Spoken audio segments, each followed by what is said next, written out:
One of the biggest things about blending on-site and off-site construction, and mostly the subs all coming together, is how you're going to use this space. And one of those transitions that's really tricky is where the inside meets the outside, especially with elements that have a lot of stuff coming together.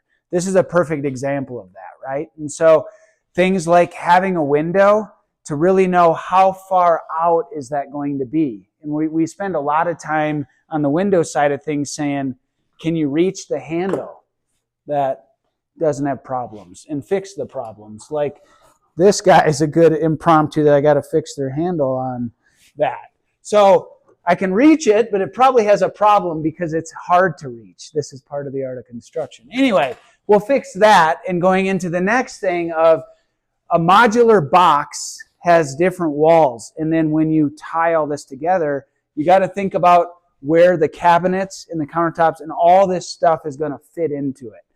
And my gut is, I've never talked to anybody about this, but my gut is this piece of wood was a conversation downstream of this shelf to this backsplash to this, and how all of this stuff comes together.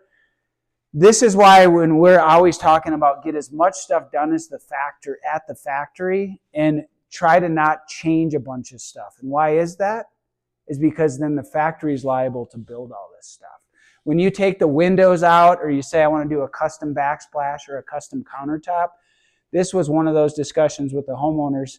We were like, for price and who's going to put it in the mountains, do as much as you can at the factory. And if there's something you just absolutely can't live with downstream, change it then. So these are one of those elements that they did a really wonderful job of putting all this stuff together, of understanding code, of outlets and switches for the garbage disposal and all these items. Get as much done you can as the factory, because on site it's a real challenge.